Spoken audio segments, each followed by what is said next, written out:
La cuenta regresiva del dormitorio. Grabación de audio personal. Día 1. Hola. Mi nombre es Daniel. Si estás escuchando esto, bueno, ojalá solo sea porque encontraste mi teléfono y te dio curiosidad, y no porque, bueno, ya llegaré a eso. Todo empezó con Mateo, mi hijo.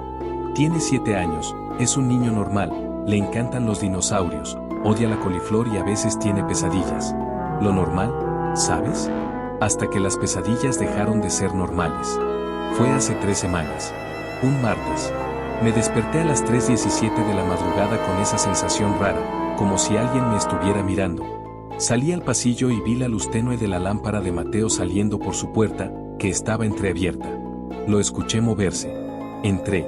Estaba sentado en la cama, mirando fijamente la ventana, con los ojos muy abiertos. No lloraba. No parecía asustado. Solo, en blanco. Mateo, cariño, ¿todo bien?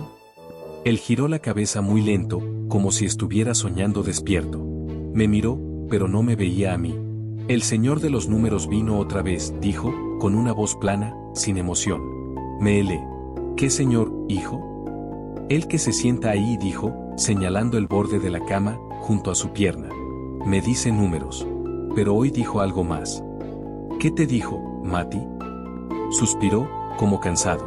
Dijo, 7, 1, 9. No eran números al azar. Reconocí la combinación al instante.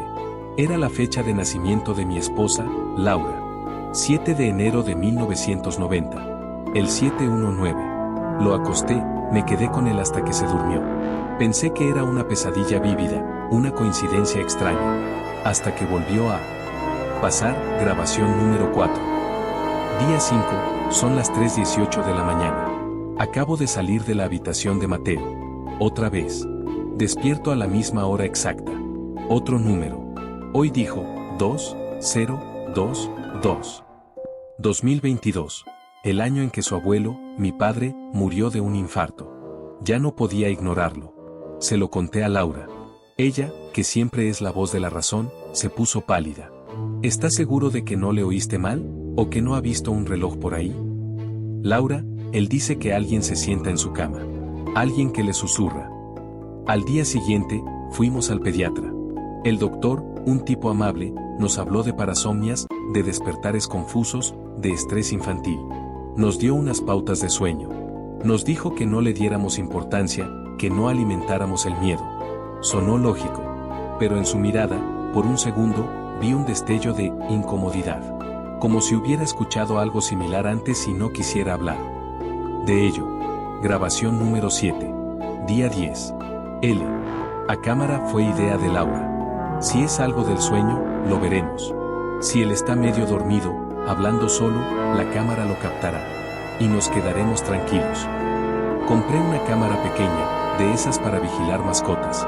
La puse en la repisa frente a su cama, bien escondida entre unos peluches. Esa noche, Laura y yo nos quedamos despiertos, viendo la pantalla de mi portátil en el salón, con el volumen bajo. Las horas pasaron. Mateo dormía profundamente. La habitación, en blanco y verde por la visión nocturna, estaba en calma.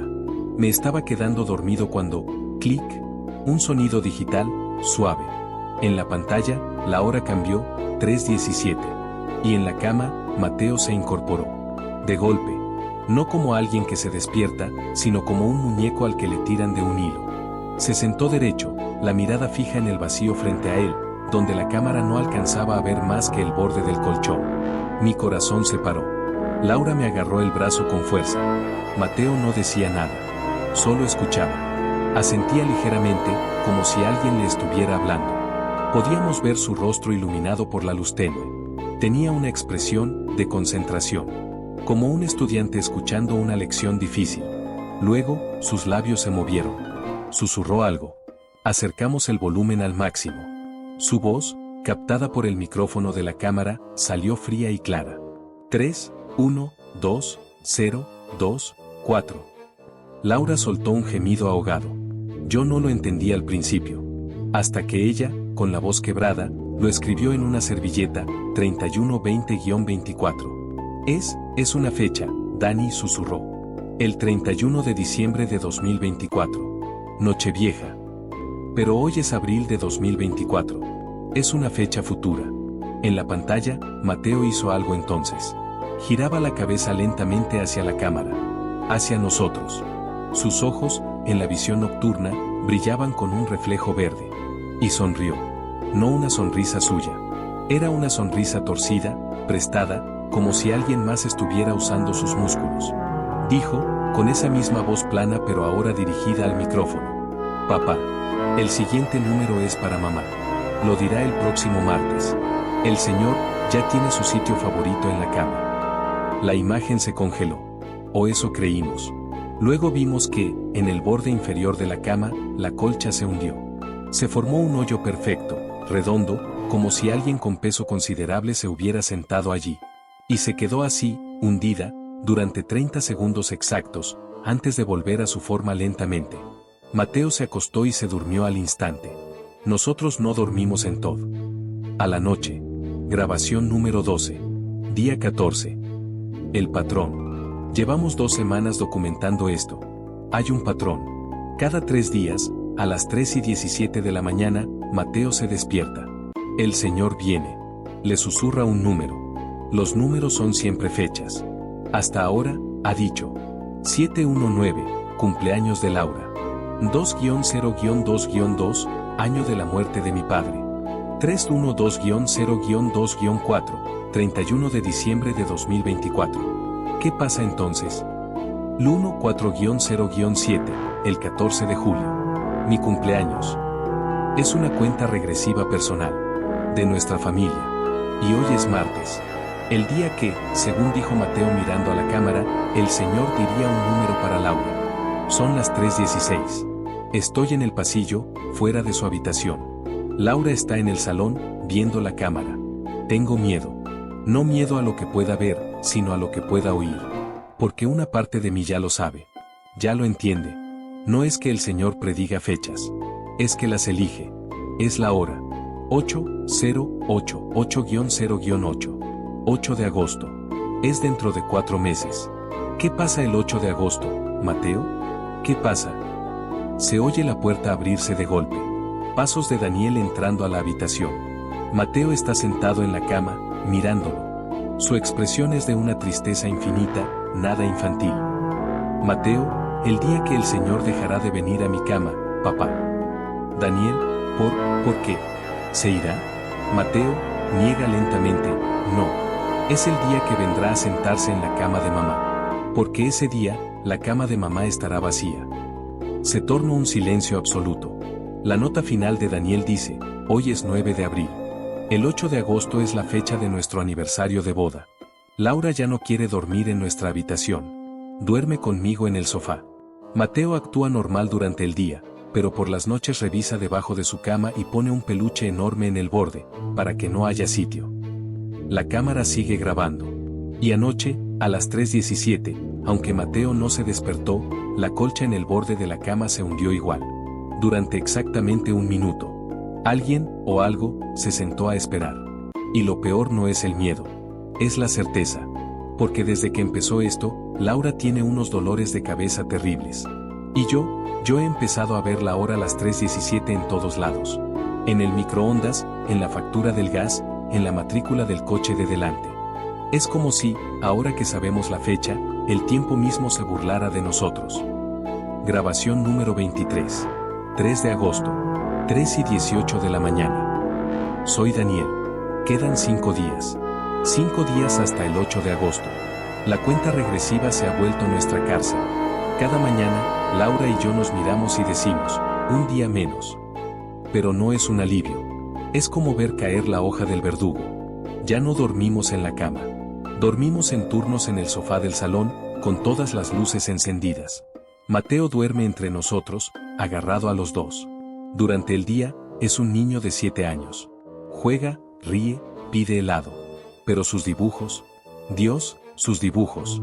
Antes eran dinosaurios y coches. Ahora son relojes. Todos marcando las 3:17. Y una figura, siempre la misma, un hombre oscuro, sin rostro, sentado en el borde de una cama que no tiene dueño. Hemos hecho de todo. Fuimos a otro médico. Le hicieron estudios del sueño. Parasomnia compleja, dijeron. Imaginación hiperactiva. Les mostré el video de la colcha hundiéndose. El especialista, un hombre de unos 50 años con ojeras profundas, palideció. Me devolvió el teléfono y dijo, bajando la voz, llévese a su familia de viaje. Lejos. El 8 de agosto, no estén en esta casa. Ni en esta ciudad si puede. No dio más explicaciones. Pero en su escritorio, entre sus papeles, vi un post-it con una hora escrita, 3:17. Y una palabra, cronófago. Lo busqué esa noche. Cronófago. Entidad o fenómeno que se alimenta del tiempo. Leyendas urbanas, foros de lo paranormal. Hablaban de sombras que se sientan en camas de niños y susurran fechas, absorbiendo el tiempo vital que queda antes de ese evento. Como si el miedo y la anticipación fueran su alimento. Y cuando la fecha llega, se cobran. No siempre con muerte. A veces con vacío. Con la desaparición de un recuerdo, de una emoción, de la esencia de la persona. Eso explicaba por qué mi padre murió justo en 2022. Quizás no fue un infarto natural. Quizás algo, se alimentó de su tiempo hasta que no quedó nada que sostuviera su corazón. Laura no quiere creerlo. Dice que es una pesadilla colectiva. Pero anoche, algo cambió. Grabación número 27. 6 de agosto. La primera visita. Fueron las 3:17, por supuesto. Mateo dormía entre nosotros en el sofá. Yo estaba despierto, mirando el reloj digital de la tele, esperando a que pasara el minuto maldito. De repente, el aire se volvió pesado. Frío. Como si hubieran abierto un congelador en pleno verano. Y lo oímos. Un susurro. No provenía de un lugar. Venía de todas partes a la vez. Un susurro ronco, áspero, como papel de lija sobre un vidrio. Faltan 2. Era la voz de Mateo cuando está en trance, pero distorsionada, profunda. Laura se incorporó de golpe, gritando. Yo encendí todas las luces. No había nadie. Pero en el sofá, justo donde los pies de Laura habían estado segundos antes, el cojín estaba hundido. Como si alguien se hubiera sentado allí un momento, a contemplarla dormir. Fue entonces cuando decidimos que no podíamos huir. Porque si esto era real, ¿huir a dónde? Si se alimenta del tiempo que nos queda antes de una fecha, la fecha nos seguiría. Teníamos que romper el ciclo. Grabación número 30. 7 de agosto. 11:59 de la noche. Es la víspera. Mañana es el 8 de agosto. Nuestro aniversario. El día que, según Mateo, el Señor vendrá a sentarse en la cama de Laura. Investigué más sobre el cronófago. En un foro lleno de teorías descabelladas, encontré un hilo de un usuario llamado @sombra317. Decía una cosa que resonó: el cronófago se ata a una línea temporal. A una cuenta regresiva específica. Rompe el ritual. Cambia el evento. Si la fecha pierde su poder, él pierde su ancla. No era mucho. Pero era lo único que teníamos. Laura y yo hablamos. Nuestro aniversario, siempre lo celebrábamos en casa. Una cena romántica, velas.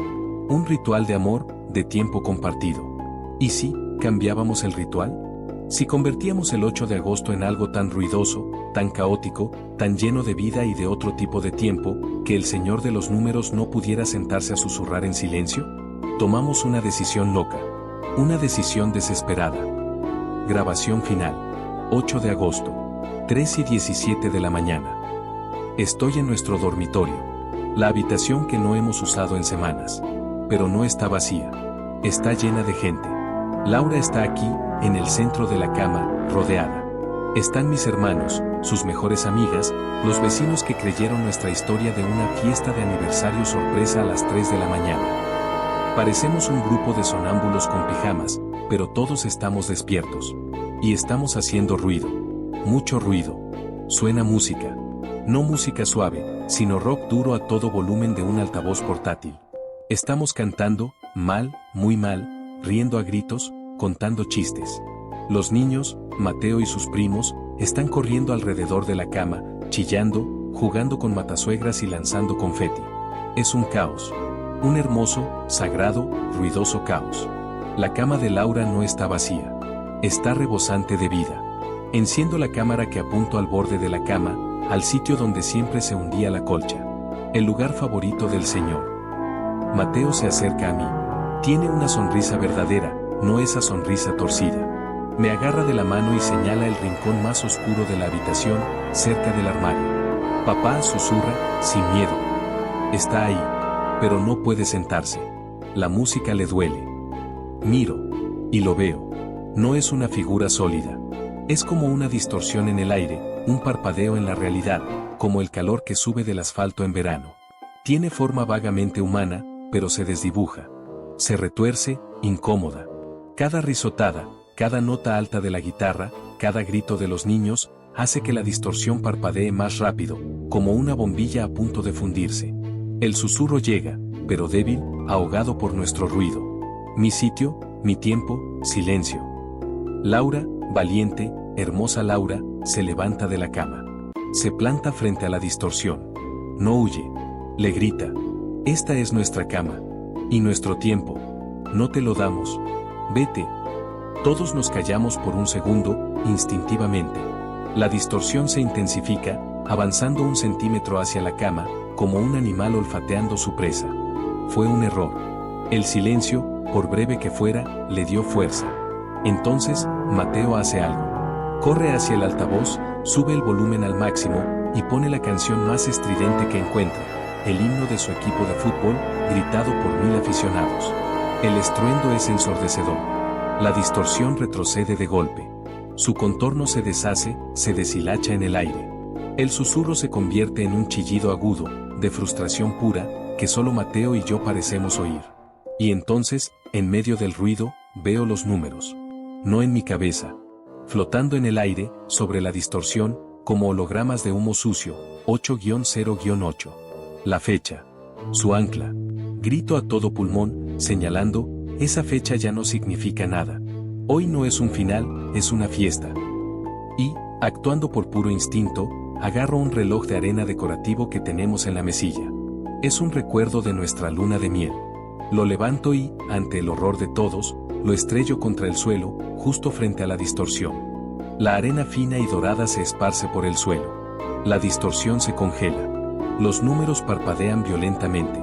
Y luego, se apagan. La figura oscura no desaparece con un estallido. Se desinfla. Como un globo pinzándose. Se encoge, se vuelve una mancha pequeña en el suelo, y luego, nada. Solo el brillo de la arena del reloj roto. El silencio que cayó entonces fue diferente. No era el silencio del miedo. Era el silencio del alivio, del asombro. Mateo corrió hacia Laura y la abrazó. Se fue, mamá. Se fue porque no encontró silencio. Hoy, 9 de agosto, escribo esto. El 8 de agosto pasó. Lo celebramos de la manera más ruidosa y absurda posible. Y no pasó nada. Nadie desapareció. Nada se vació. Pero anoche, a las 3:17, por costumbre, me desperté. Miré el monitor del bebé que aún tenemos en la habitación de Mateo. Él dormía profundamente. Y en el borde de su cama, la colcha estaba plana. Perfectamente plana. Sin embargo, en el suelo, junto a su cama, vi algo. Un pequeño montoncito de arena fina y dorada. La arena del reloj que rompí. No debería estar allí. Lo habíamos limpiado todo. Me acerqué a la pantalla, mirando fijamente. Y por un segundo, solo un segundo, creí ver en la arena la forma de unos números, como si alguien los hubiera escrito con un dedo. Próxima. No sabemos qué significa. Pero sabemos algo ahora. El miedo es silencio. La anticipación es su banquete. Y la única manera de vencer a algo que se alimenta de tu tiempo, es robárselo. Llenarlo tanto de vida, de ruido y de caos, que no quede espacio para que se siente a susurrar en la oscuridad. Así que si alguna vez sientes un frío a las 3:17, si ves tu colcha hundirse sin razón, enciende todas las luces. Pon la música más alta que encuentres. Llénate de gente. Y grita. Grita hasta que el silencio se rompa. Porque a veces, el monstruo no vive debajo de la cama. Vive en el segundero del reloj. Y la única manera de matarlo es dejar de contar.